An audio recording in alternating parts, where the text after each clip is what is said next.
Then I saw a lamb standing on Mount Zion in Jerusalem, and with him were 144,000 who had his name and his father's name written on their foreheads. Gathered on the sacred mount, the multitude stood in solemn silence, marked by divine presence.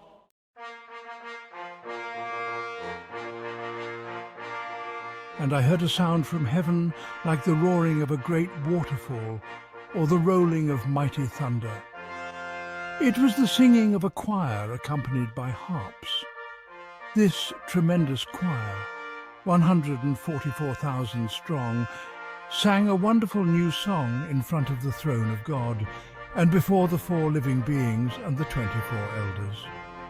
And no one could sing this song except those 144,000 who had been redeemed from the earth.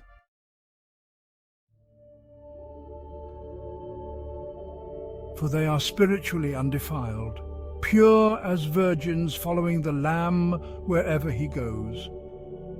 They have been purchased from among the men on the earth as a consecrated offering to God and the Lamb. No falsehood can be charged against them. They are blameless.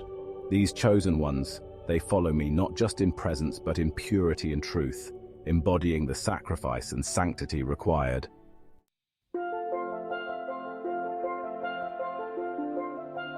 And I saw another angel flying through the heavens, carrying the everlasting good news to preach to those on earth, to every nation, tribe, language, and people. "Fear God," he shouted, "and extol his greatness, for the time has come when he will sit as judge. Worship him who made the heaven and the earth, the sea and all its sources."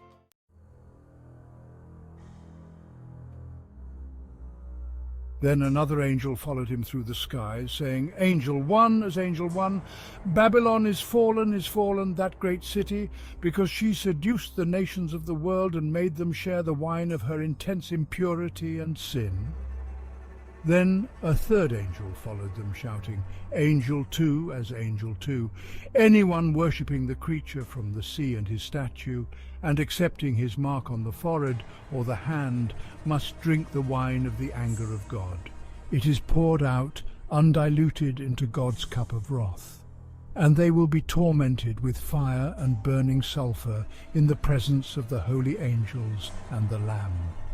The smoke of their torture rises forever and ever, and they will have no relief day or night, for they have worshipped the creature and his statue, and have been tattooed with the code of his name.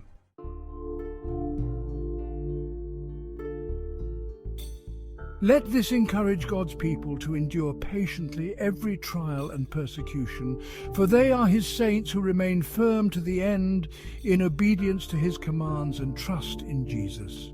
Voice of God as voice of God.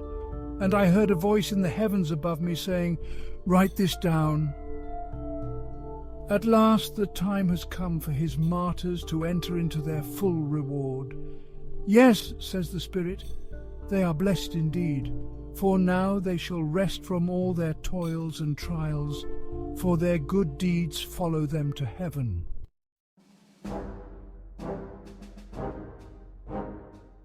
Then the scene changed, and I saw a white cloud and someone sitting on it who looked like Jesus, who was called the Son of Man, with a crown of solid gold upon his head and a sharp sickle in his hand. Angel one as angel one.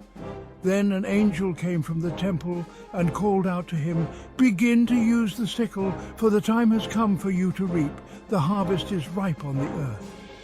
So the one sitting on the cloud swung his sickle over the earth, and the harvest was gathered in. After that another angel came from the temple in heaven, and he also had a sharp sickle.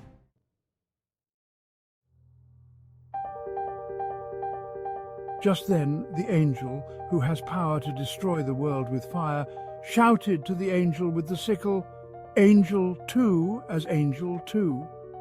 Use your sickle now to cut off the clusters of grapes from the vines of the earth, for they are fully ripe for judgment." So the angel swung his sickle on the earth and loaded the grapes into the great winepress of God's wrath. And the grapes were trodden in the winepress outside the city, and blood flowed out in a stream 200 miles long and as high as a horse's